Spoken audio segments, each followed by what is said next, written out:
Hello, everybody. Welcome to Dangerous Ideas. I'm leecamp, continuing to bring coverage of what's going on in Israel, Palestine, the ongoing genocide there, and as I think often happens in these momentous, truly horrific times, they tend to show various organizations or other institutions or other geopolitical machinations for what they really are.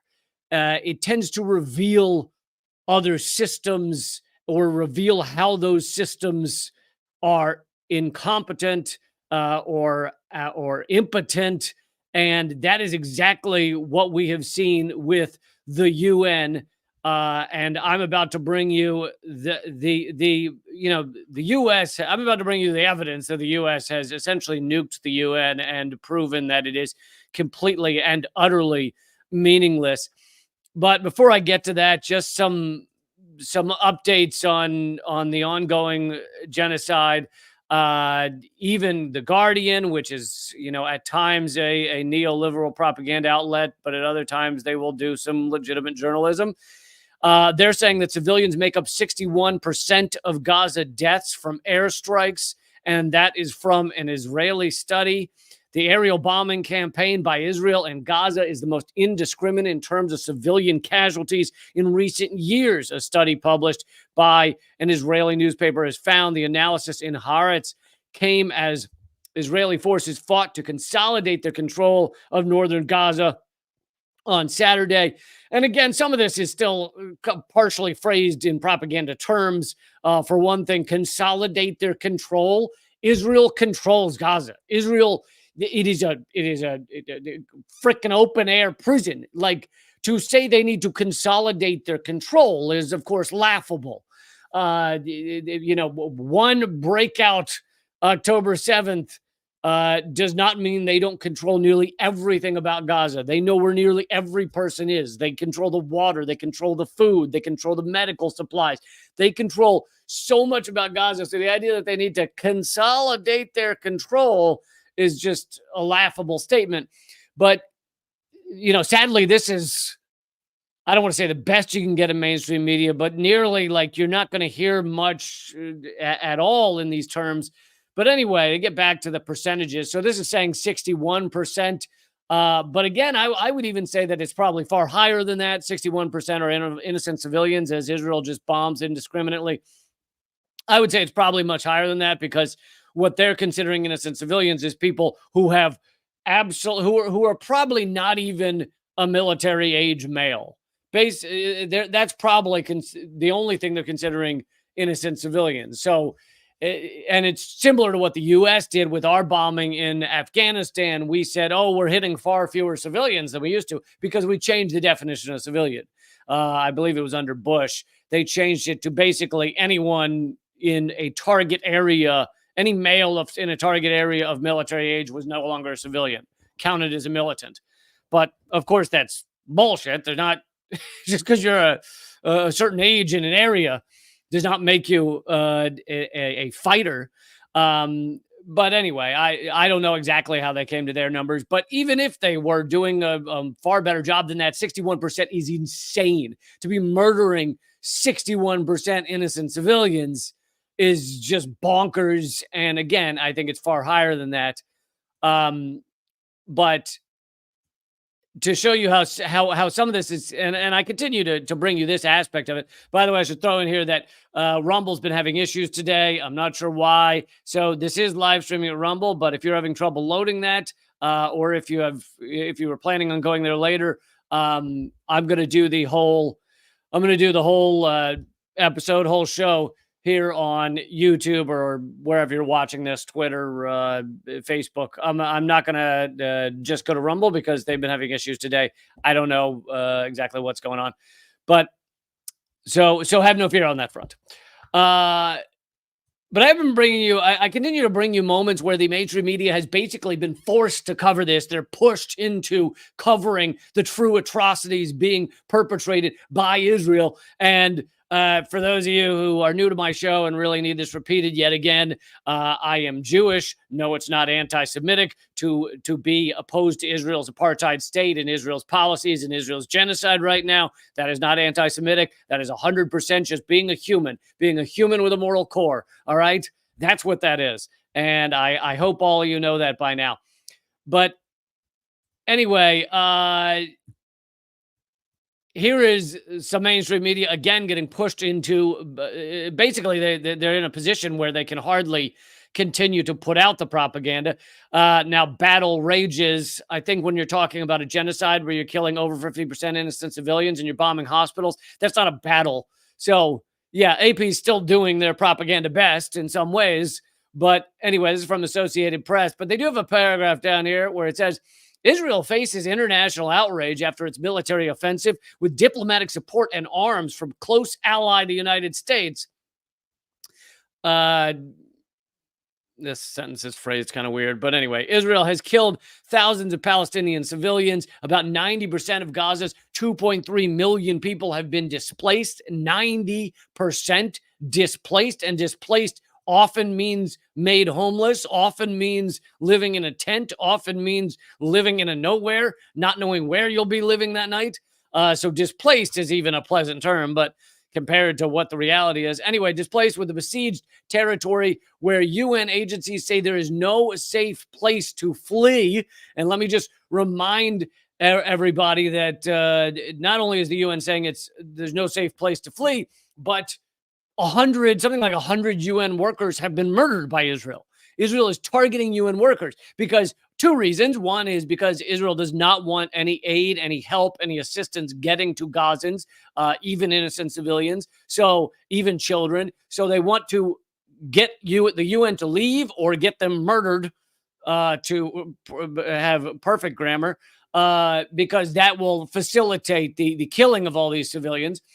And so one reason is because they don't want them getting help. The other reason is because the UN workers tend to be able to get their message out easier and with authority. So when you talk to any UN worker or UN workers say this and that is happening in Gaza right now, people tend to believe them. They go, oh, you work for the UN. And so that is why Israel's targeting them the same way they're targeting journalists. Israel is trying, the IDF is trying to make it impossible to get a message out of Gaza so that the world does not see this genocide anymore. But it's luckily so far it's not working. We're seeing it. People know the 2/3 of America want a ceasefire, and many of these Americans are not very bright on these issues, and yet even they get that this is horrific.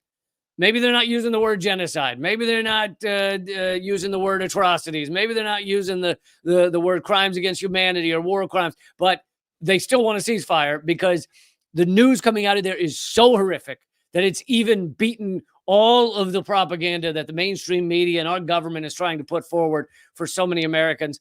But so I wanted to bring you that even the Associated Press is talking about how horrific this is, and they do quite a lot of propaganda for the empire writ large.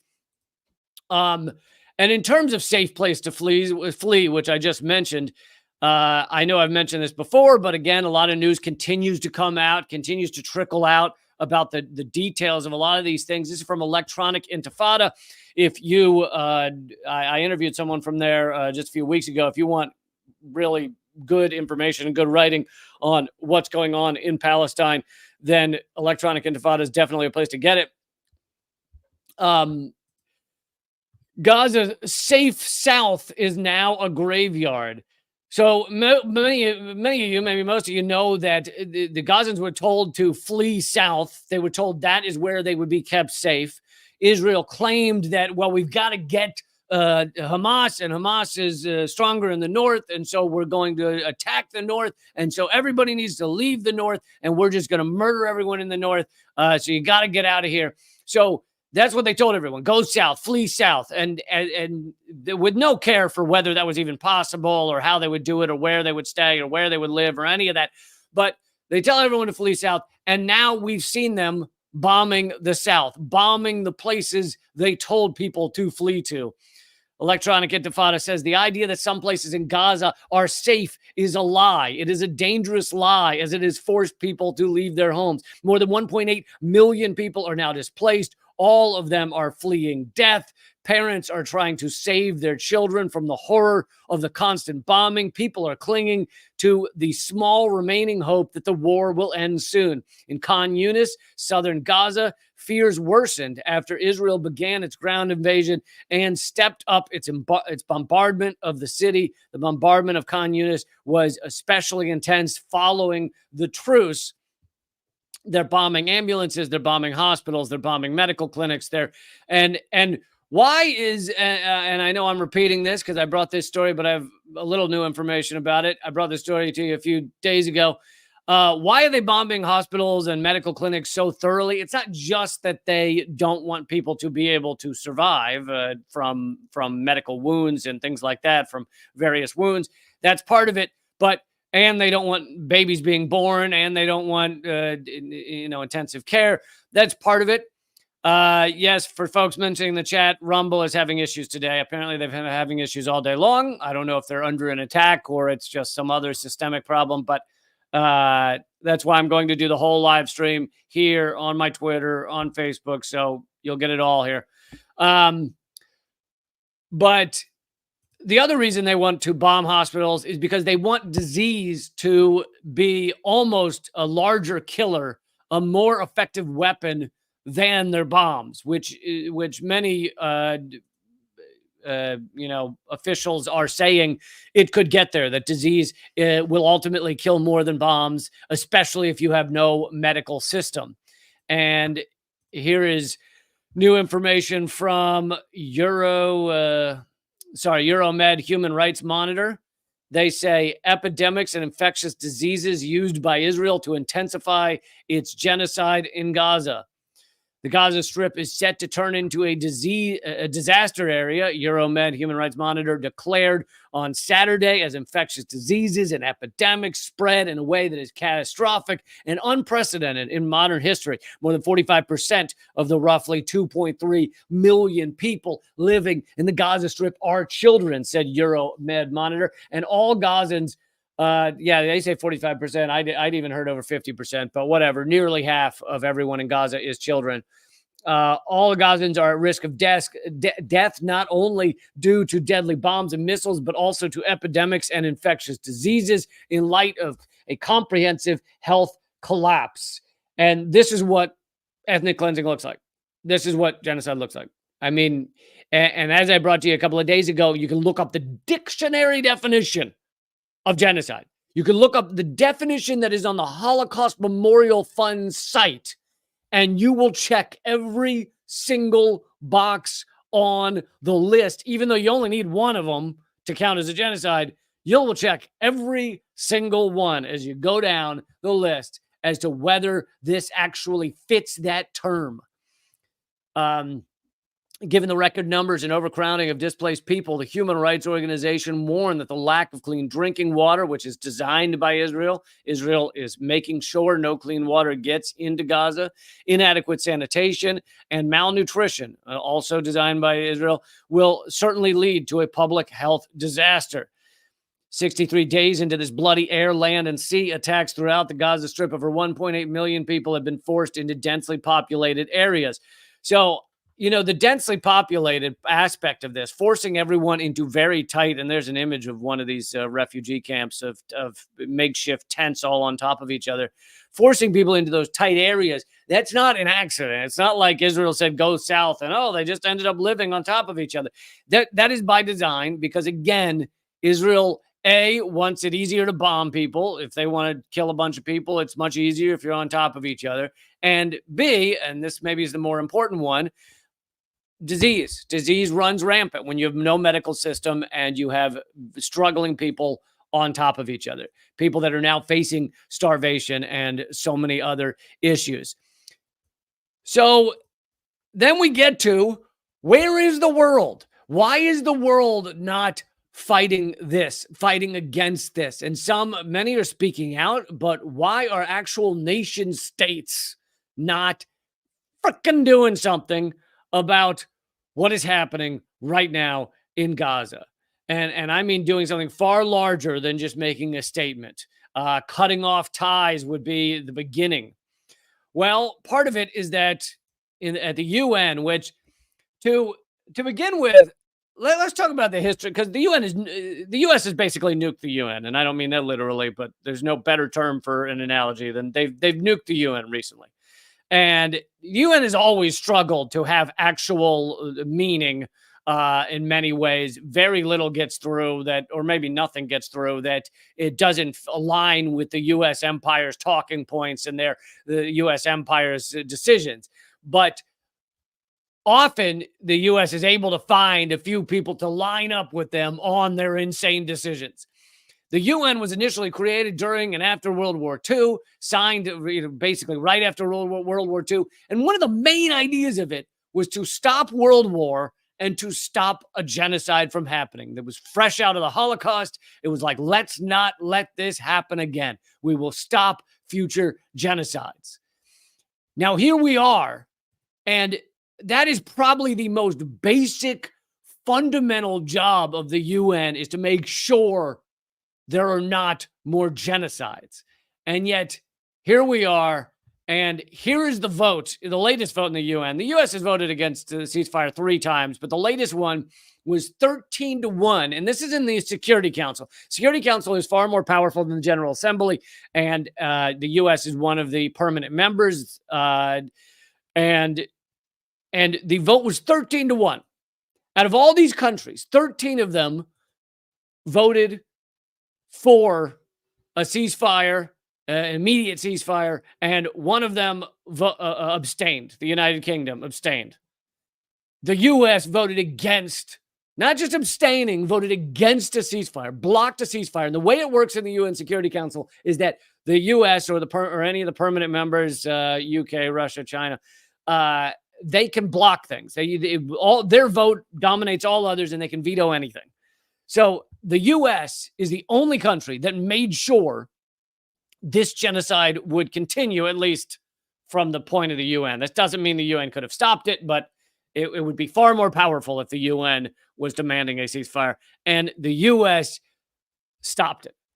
The countries voting for an immediate ceasefire: China, Russia, Switzerland, Gabon, Brazil, Ecuador, Malta, Ghana, Mozambique, Albania, Japan, United Arab Emirates, and France. As some of you might have noticed, some of these countries are not that large countries. That's because there is a rotating basis for the non-permanent members, so that other countries get a chance to be on the Security Council. But the U.S. has nuked the main purpose, kind of the base level purpose of the United Nations. Do not allow another genocide in modern times.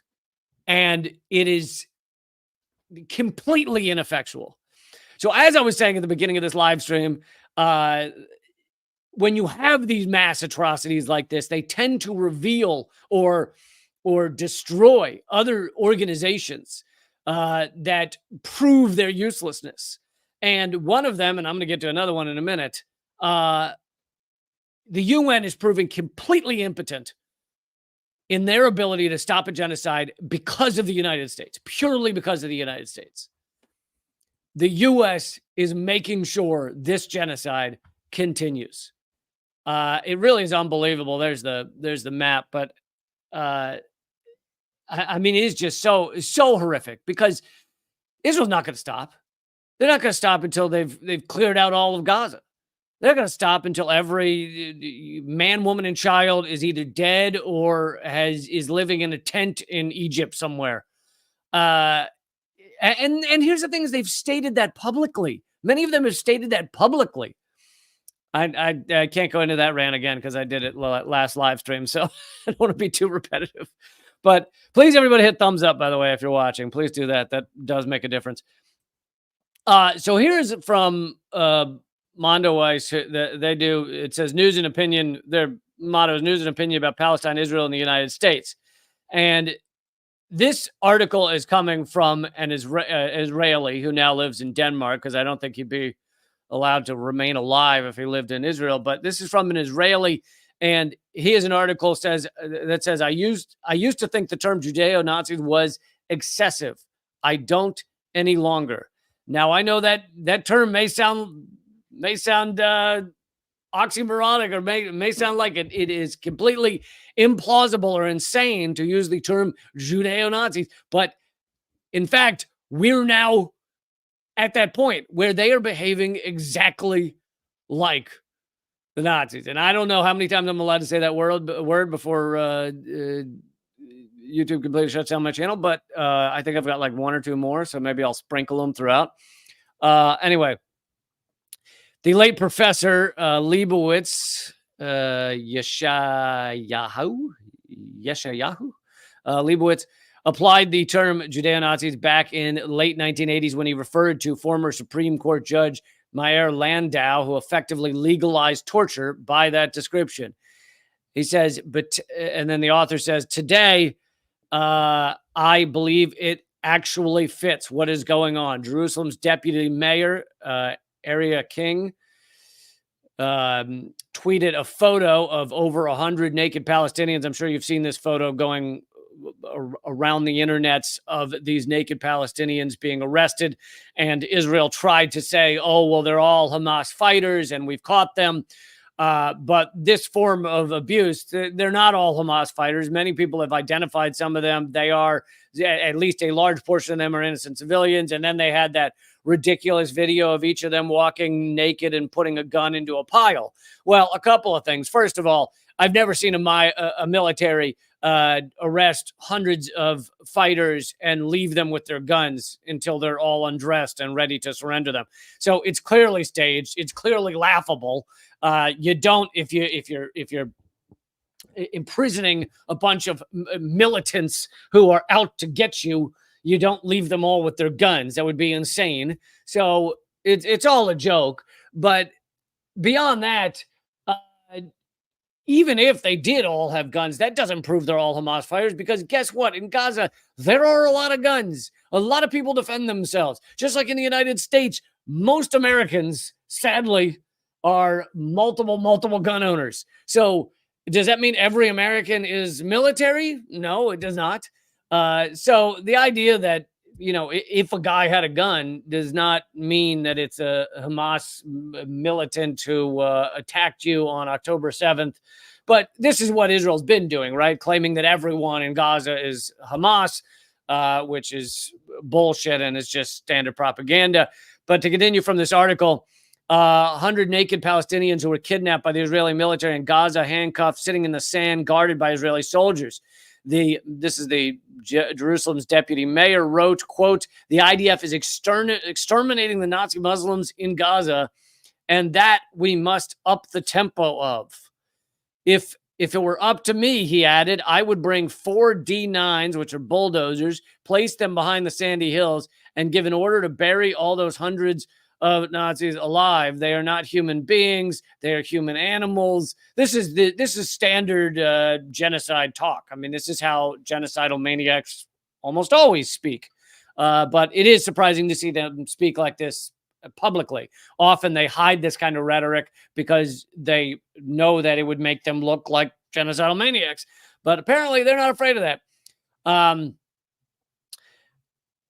So the article continues, while Israel called it Hamas roundup, the men and children in these photos are as young as 13 years old. They were doctors, journalists, shopkeepers, and other civilians who had sought refuge in the UNRWA schools in Bet Lahia. They had been arbitrarily kidnapped and separated from their families. So these were civilians, doctors, journalists, shopkeepers, at the UN refuge site. Basically, they thought, these men who were almost all with their families thought that by being at the UN refugee site, they would be protected from this type of horrible torture and possible killing. I don't know how many of them Israel's going to murder, but and it turned out that it's not true, because Israel is violating every war crime convention we have. One of them being don't round up refugees and strip them naked and arrest them and kill some of them. that is also a war crime, as is just about everything Israel's doing. Um, and so, anyway, the article goes on to say that the term Judeo-Nazi actually could be accurate for at least some Israelis behaving in this manner. I hate to see stereotypes of large groups of people. So saying that every Israeli endorses this is not true. Saying that, although the numbers are shockingly high, saying that every Jew endorses this is not true, because there are many anti-Zionist Jews. And there are many Jews who are Zionist, and that they believe Israel should be a thing, which you should not endorse an apartheid state, but who don't endorse this kind of behavior, who are opposed to genocide in this way. And so painting an entire group with one brushstroke is just pure idiocy. It's a barbaric level of a non-functioning brain. Thank you, Millhouse, for the $5. And if your name is based on The Simpsons, then I give you extra credit. Okay, so let's get to the title topic of the. Oh no, actually, I did the UN vote, but I'll cover it a little more. This is the AP article. U.S. vetoes UN resolution backed by many nations demanding immediate humanitarian ceasefire.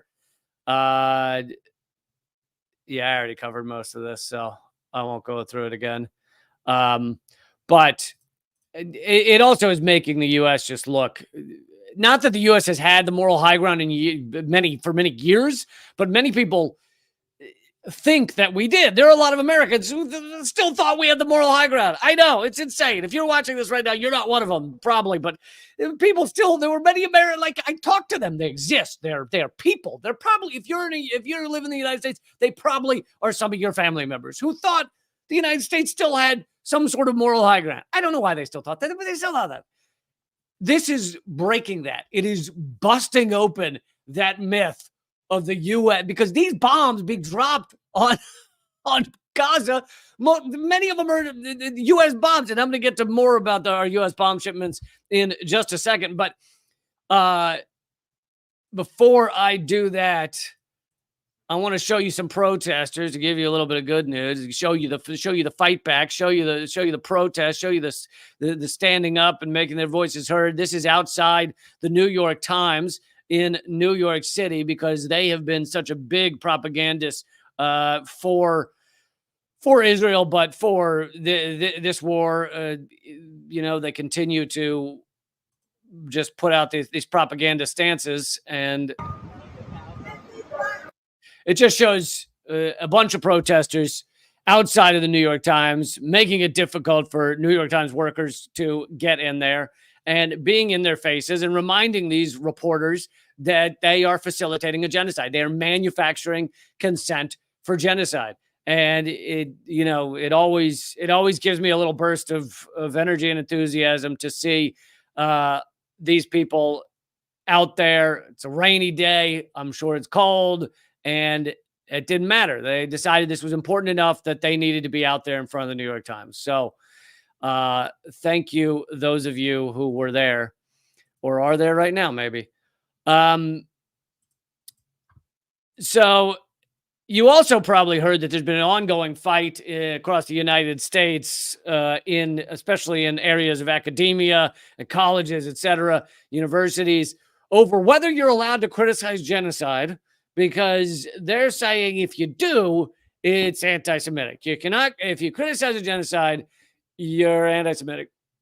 And as Norm Finkelstein, noted, well-known academic who's been great on Israel for many, many years, he says the Jewish billionaire class has declared, well, not just Jewish billionaire class, but much of the billionaire class that's also not Jewish, has declared, we will destroy any student, faculty, or administrator who denies Israel's right to commit genocide.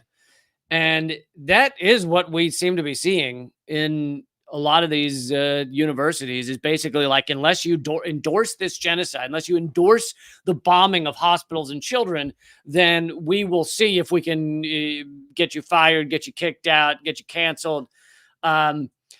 It is kind of hilarious because the whole cancel culture idea was around people that had either had genuinely done wrong, like some sort of sexual assault or something, or many of them just like, said the wrong word, said the wrong phrase, and people went after them. Now, many of them were not canceled, but people attempted to cancel them. And yet, here they are being canceled for condemning a genocide. Like, that is how backwards when wokeism is abused, that is what it does. It's used to go after people who don't endorse genocide. It is completely and utterly backwards. But okay, let's get to these arms shipments, so I talked about how the U.S. has essentially nuked the UN throughout, with this ongoing ethnic cleansing by Israel. But the other thing that's been nuked, and this maybe isn't that new, many of you can find examples from the past, but we're at least seeing it again, is the ability of Congress to mean anything. Now, Congress is like, quote unquote, supports Israel, which, that term supports is laughable. It supports Israel. Well, they support genocide. They support Israel. But they just voted 412-1 to that anti-Zionism is anti-Semitic, which is not true at all. But despite the fact that Biden could probably get any amount of military weaponry sent to Israel already. We've sent 15,000. I mean, that's just the amount they could find out about. I'm sure it's more than that. 15,000 bombs to Israel to drop on Gaza. Already, Israel has dropped enough explosive power to be something like 3 Hiroshima atomic bombs. Already, the amount of devastation across Gaza is worse than the firebombing of Dresden during World War II. Anyway, despite the fact that Congress would have approved all of anything Biden wanted, that wasn't quick enough for the Biden administration, for this genocidal administration. So the U.S. government skipped congressional review to approve, quote, an emergency sale of tank shells to Israel. An emergency sale. So we're sending emergency tank shells to Israel to commit an ongoing genocide, an ongoing crime against humanity, an ongoing atrocity, an ongoing ethnic cleansing. We are sending emergency tank shells to them to do that, to help them do that. That is what the Biden administration is doing. Now, again, I am not at all saying Congress wouldn't have voted for this. They absolutely would have. They would have voted for it twice if they could. They would have sat there mashing the yes, yes, yes button if they had a choice. But that wasn't fast enough for the Biden administration. So, and I try and say the Biden administration as much as possible, because let's be honest, he's not doing a goddamn thing. He's not even there. He doesn't know what room he's in. These aren't his decisions. Anyway, and I'm sure if he disagrees with something that his, Blinken and the others, the Joint Chiefs, want to do, they just dress up as his dead father and come to him as a ghost, and he thinks it's real, and then he does whatever the dead ghost tells him to do. I'm sure that's how it's working right now. Anyway, they skipped congressional review, which Congress has a few kind of basic jobs. Like I said, the UN's base level job is don't allow a genocide. That's basic. Congress has a few base level jobs. And one of them is to declare war and control the purse strings of the country. Now, they gave up the right to declare war back basically since Vietnam. They never declare war anymore. It was a thing that the president had to go to Congress and say, hey, we're going to war. And then apparently at some point they realized, well, then we have to actually talk about going to war. We have to have a debate about whether we should go to war. Instead, we, the U.S. government, would like to just bomb willy-nilly all the time. 90-some% of our existence as a country, we have been bombing somewhere. And so they decided that slows us down too much. Not to mention, there is, back when they were deciding this, back in the 60s, 70s and shit, there was a slight level of democracy in Congress. There was a little bit of actual congressional, Congress people that would do what the people wanted, just a little. And that was too much for the U.S. war state. So now the war machine, the military-industrial complex, they just bomb. Doesn't matter when. No, there's no declaration of war by Congress. So the only remaining, power that Congress had in terms of these atrocities being committed all over the world was the purse strings. Now, I have done a lot of coverage on how little Congress knows about that purse, to use the analogy, how little they know about where the money is going, how it's being used. Everything from the fact that 70% of the munitions being sent to Ukraine were not ending up on the front lines, meaning they were being sold to various, terrorist organizations or wherever a Ukrainian corrupt general wants to sell a missile. Wherever, it doesn't matter. But the point is, they were not ending up on the front lines, much of them. Even CNN and CBS reported that until they were forced by the White House and others to retract that story. But let's say they retracted it because they were overstating it, and it's only 60%. Still, that means that we don't know where the actual armaments are going. So you've got that factor of having no idea about this mass destruction, levels of mass destruction, who's getting what arms and weapons of mass death. Then you have another level of not knowing where the money is being spent or how it's being spent, and that is the trillions of dollars. It used to be $21 trillion of unknown financial adjustments, unaccounted for financial adjustments in the Pentagon's books. I've covered that extensively. There's also a couple of select articles in Forbes, and there was an article in The Nation about it. And the reason I can actually point out where the articles were is because there were about five. There were about five reporters bold enough to actually cover the fact that trillions of dollars was missing and continues to be missing. Now it's probably far higher than 21 trillion, but it was 21 trillion. So that's another level of the Congress having no idea where this money's going. Add on top of that the fact that the Pentagon has never been successfully audited. The Pentagon has tried to audit themselves, which is a legal requirement. They've legally been required to have an audit every year since 1996, and they never did it until like 6 years ago.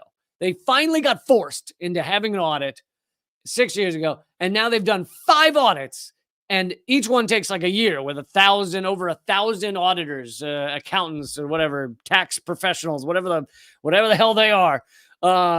Over 1,000 people work on it for a year or more. And every time the Pentagon comes out and says, hey, good news, we failed our audit. Meaning we cannot account for where the money's going. We can't even account for who's working here. We can't account for, as former Defense Secretary Robert Gates says, we can't account for how many people work in any given section or area of the Pentagon. So I've always said, if you need a job, just show up to the Pentagon. They'll probably think you work there. You could probably walk in there and say, yeah, I work here. And they'll be like, we can't prove otherwise. So that's another aspect of how little they know where the money's going. And then in these failed audits, in the last one at least, they said we failed our audits. We can't account for 55% of our assets. Let me repeat that. The Pentagon, one of the largest organizations in the world that is responsible for more death than any other organization in the world, says they can't account for 55% of their assets. They don't know their elbow from their assets. They don't know where half their shit is or what it is. There's reports, you can find them. You can find the reports where the articles where they found, 39 Black Hawk helicopters. They don't know buildings. There are buildings they don't know belong to them. There are buildings they think belong to them. And when the auditors go out to see these buildings to find out what's going on there, they find out nothing's going on in there because the Pentagon had forgotten they had that building. Like, it is a level because they have an unlimited amount of money, they don't care to keep track of this shit. And so they just really don't care. And of course, plenty of it is for hidden projects, hidden missions, all that shit. Newsweek a couple of years ago, I was thinking about recovering this story because it is so important, but we'll see, maybe on a future live stream. Newsweek a couple of years ago did a like multi-year investigation and found that the military has a secret undercover army of roughly 60,000 people that have fake identities. The Pentagon, our military, we have a secret army of 60,000 people in the U.S. who have fake identities. And that story kind of went by like a blip. Like most people didn't seem to care. Unbelievable. But so all of that leads up to, here's yet another way that our Congress has no idea or doesn't care where the money goes, where the weapons go. They do not care. And here is the White House skipping congressional review to just send more tank shells to Israel for this genocide. But Israel has already dropped tens of thousands of bombs and tens of thousands of tank shells on Gaza, on innocent civilians, and the U.S. is sprinting to provide more to make sure this continues. And yeah, these are your tax dollars. I know, MMT, but still, these are, if you want to believe anything's your tax dollars, this is your tax dollars. It is the largest. I've often said the Pentagon is the largest money laundering machine in the world because your taxes kind of go there and then they go through the money laundering machine of national security, and it's all fine because of national security, and you have to be excited about it because of national security, and then they launder it through that national security thing so that we all feel warm and fuzzy. Oh, it's keeping us safe, and then that money gets pumped back out to weapons contractors, to blood profiteers. So it's the largest money laundering scam in the world. And of course, the lobbyists and all those, plenty of other types of industries around it that circle like little bumblebees around the Pentagon. But also, it's the largest machine of mass human murder. The U.S. Pentagon is largest machine of mass human murder in the world. The Brown University cost of war study showed we've killed 6 million in just the war on terror. And that was several years ago. So that does not count the current genocide in Gaza.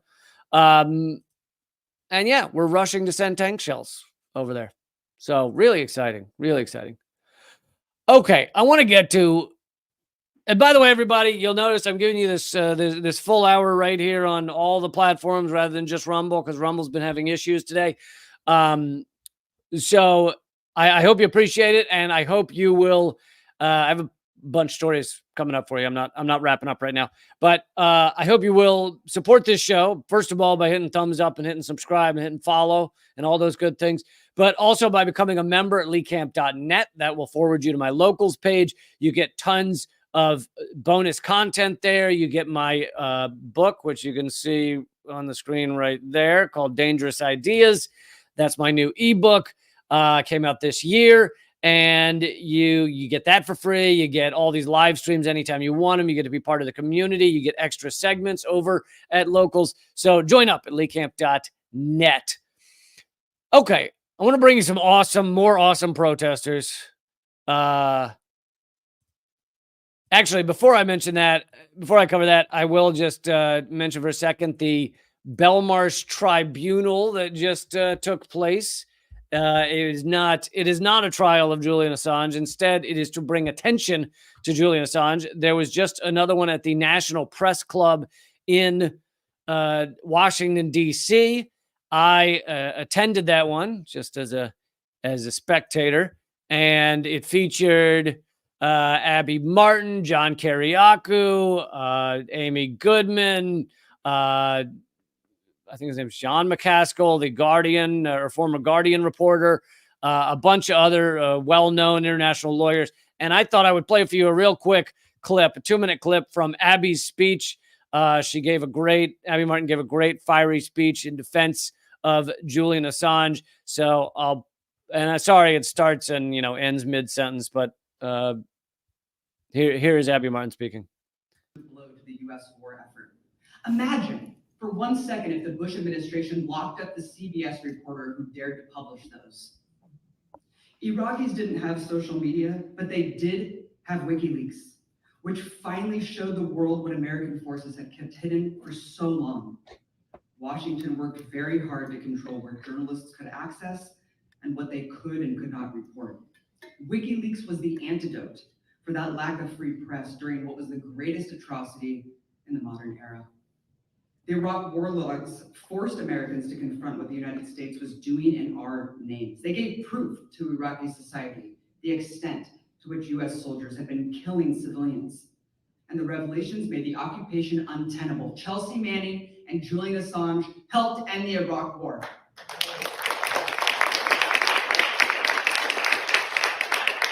Forgive the repetition, but I think this quote bears repeating. Julian Assange once declared that if wars can start with lies, peace can start with the truth. Those words ring as our beacon when we look at the threat that truth poses to power, the powers that decide who lives and who dies, how wars start and how wars end. Truth poses the ultimate threat, indeed. It gives the peons the power to know and the agency to act. That's why Julian Assange is deemed enemy number one. Let's turn to Gaza once again, where not only journalists, but Palestinians who become viral, like our great late friend Rifat al-Arer, are openly assassinated for exposing Israel's crimes. Let's not forget the CIA tried to do the exact same thing to Julian Assange. They wanted to kill him for the same reason that Israel is killing Palestinian journalists. But America is not as brazen as Israel and needs to maintain this veneer of respectability, humanitarianism, and democracy. So instead, they chose a different means to the same end. All right, so there's Abby Martin speaking about Julian Assange, about the impact he had. Of course, he's been tortured in Belmarsh and the Ecuadorian embassy for 13 years now. And for those of you who don't know the update, I've been told that he very well could just, you may wake up tomorrow or soon and find out Julian Assange is in a prison in the United States. There will not be any fanfare. They will not announce it. It will be quietly done when no one is watching, and they will sneak him out a back door in an unmarked van and fly him on a jet that no one's paying attention to. And then you will wake up one morning and find out Julian Assange is in an American prison, and that will begin his torture for the rest of his life in U.S. prisons. So I hope that you continue to fight for Assange and continue to care about that issue. He has really given up his life. I mean, even if he were released today, he's permanently, destroyed in many ways. And he gave up his life for us, for you and me, to know what's going on in this world and what's being done by our government. So I hope you continue to care about that. Okay, I want to get to the protesters I was just about to highlight on a different issue. This one just on, galactic planetary destruction. And so Climate Defiance has been doing these awesome protests, interrupting the ruling elite as they continue on their merry way, making a planet that none of us will be able to live on in just a few years. And here they are interrupting the CEO of Exxon Mobil, Darren Woods. And I love to see that these videos actually get some traction. This one has been seen by 4 million people, and it also destroyed the whole banquet that the Exxon CEO was trying to speak at. So hope you enjoy. Lifetime honorary CME member. Ladies and gentlemen, it is my privilege to present the 2023 Darren Woods is I also love, for those of you listening to the podcast, the guy was introducing Darren Woods, the CEO of ExxonMobil. They unfurl a banner that says "Eat shit, Darren," and the guy looks over. And oh, it's just perfect. is a climate criminal. How can scientists be honoring this man who increases production of oil and gas every year? I don't care what he does to his own emissions.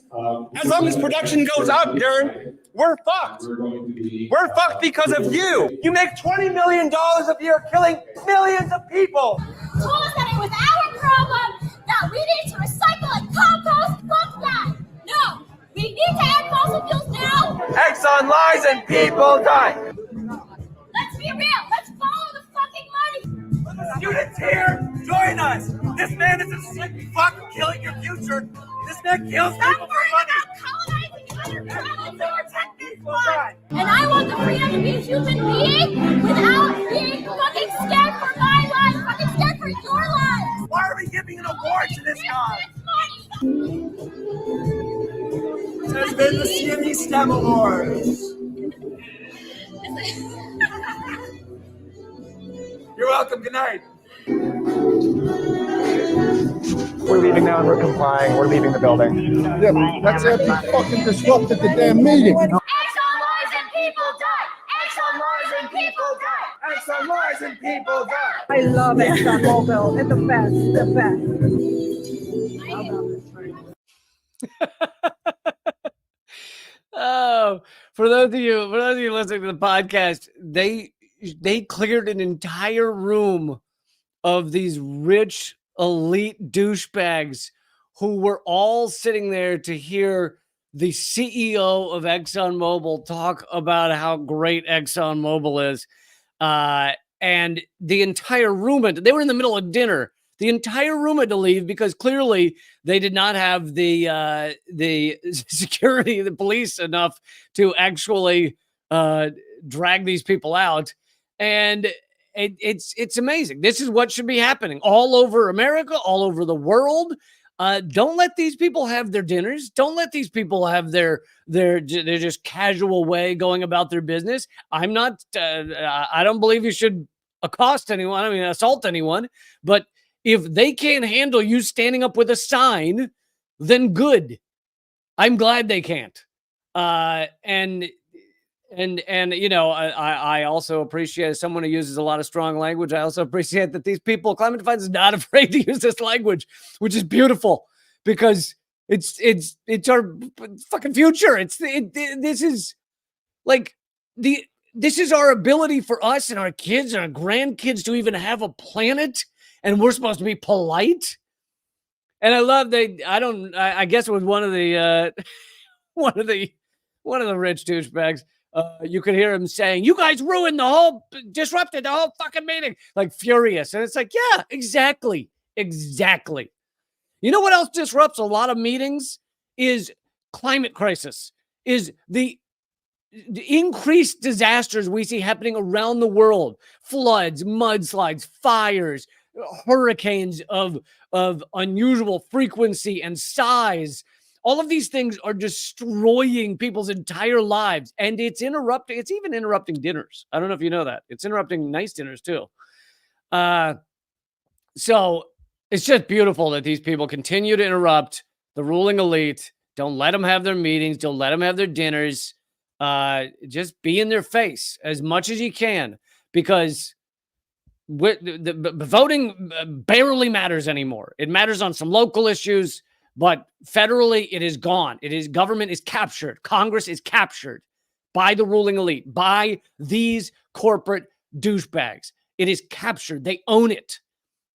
Large studies have shown that zero gets through Congress that does not align with corporate interests, meaning you will never get something through Congress that actually creates any change on the climate issue. I'm not saying you won't have all these beautiful things that Democrats, we'll put forward a thing that says climate bill. But if it actually creates change, it will not be going through Congress. It will not be allowed to exist. And even if it were to get through, there are powerful interests that would crush it the next year. So I am a big proponent in terms of activism of throwing everything at the wall that you can. Every tool you have, use it.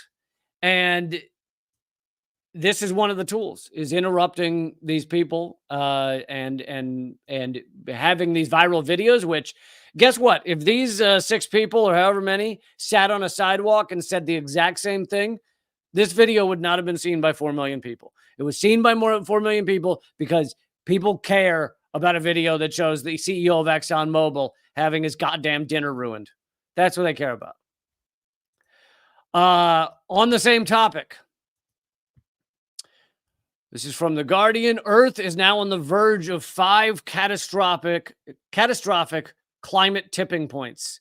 And I don't know, hopefully those of you who continue to live in the fairy tale world where a climate crisis isn't real, hopefully most of you have already turned off my show. I think most of you generally do. But for those of you hanging in there who want to say climate crisis isn't real, I'll just remind you real quick, 99.7% of peer-reviewed scientific articles or studies say that it is. 99.7. I think that's more than gravity. 99.7% of peer-reviewed scientific studies say it's happening now. And like, yeah, you can put forward your little guy that you believe. Oh, this guy, he wrote on a chalkboard. Someone sent me one of those recently. Lee, got a list of this guy, and it's a dude. He's standing about 12 people, and he's drawing on a whiteboard, and he says climate crisis isn't happening. And it's like, you can show me all those videos in the world. 99.7% peer-reviewed scientific articles. I'm sorry. You're worse than a flat earther, folks. All right. Earth on the verge of 5 catastrophic climate tipping points. Many of the gravest threats to humanity are drawing closer as carbon pollution heats the planet to ever more dangerous levels. 5 important natural thresholds already risk being crossed, according to the Global Tipping Points report. 3 more may be reached in the 2030s if the world heats up to 1.5 Celsius, which is 2.7 degrees Fahrenheit. Triggering these planetary shifts will not cause temperatures to spiral out of control in the coming centuries, but will unleash dangerous and sweeping damage to people and nature that cannot be undone. Tipping points this is a quote from the University of Exeter's Global Systems Institute.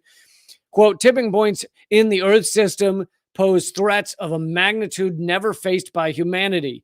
They can trigger devastating domino effects, including the loss of whole ecosystems and capacity to grow staple crops, with societal impacts, including mass displacement, political instability, and financial collapse. The tipping points at risk include the collapse of big ice sheets in Greenland and the West Antarctic. And as I brought you the other day, one of the largest icebergs ever to break off is now floating freely around the world. It is the size of Oahu, the island.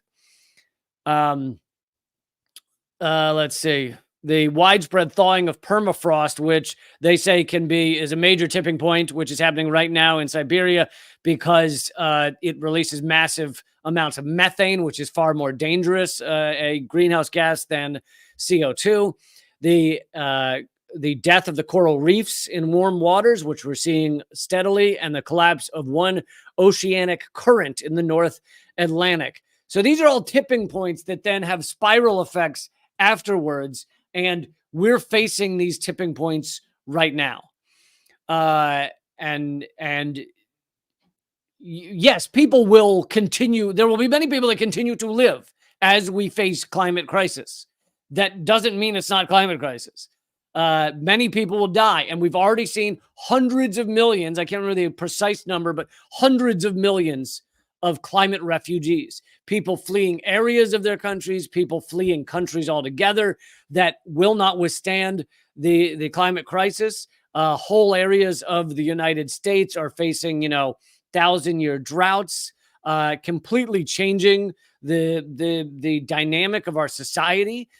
Certain industries collapse. And people are fleeing. People are becoming climate refugees. So that's not a thing in the future. That's a thing now, climate refugees.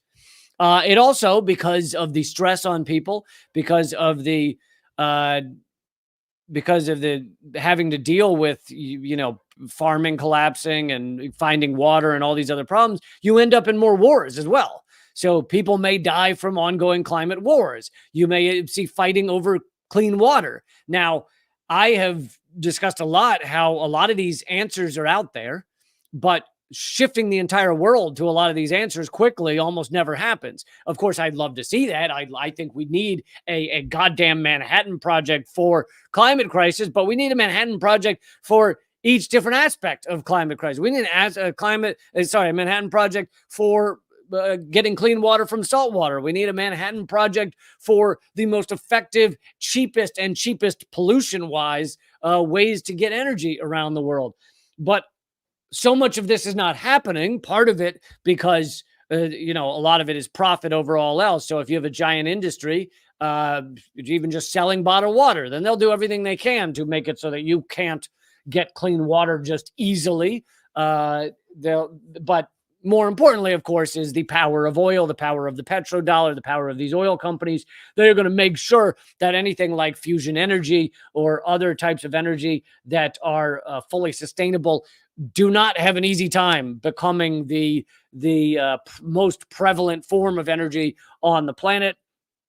And instead, we need to be doing the reverse. We should all be cooperating around the world with our smartest minds, our smartest goddamn scientists, to working on this nonstop, no matter the cost, no matter whether there's profit in it, to just create a sustainable planet. But instead, in capitalism, and you see, a lot of people will talk about some of these issues, but they won't actually get to the heart of it. In capitalism, you have to decide where the profit is and everything. You don't decide whether it's going to help people survive long term. That is not calculated into the capitalist system at any point.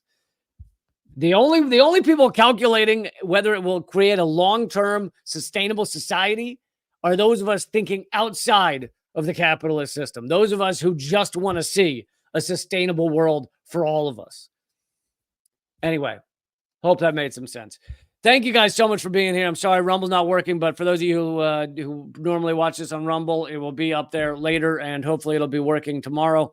I live stream 4 days a week, Monday, Tuesday, Thursday, Friday at 3 p.m. Eastern, noon Pacific. Join me every single day. If you join me every single day, I'll give you a punch card. If you get 10 punches on it, then you get a free sandwich. So join me every single day. And this is also a podcast called The Leecamp Show. But I can't do it without supporters. I really can't. So, in this end of year giving time, if you think you'd like to give me 38 cents an episode, that would be amazing, because you could join up at leecamp.net, which will forward you to my locals page, and become a member there, get all the perks there, and it could count as your end of the year giving. 38 cents an episode, and you'll make sure this show can continue, and I can continue to produce sentences that don't have so much stuttering.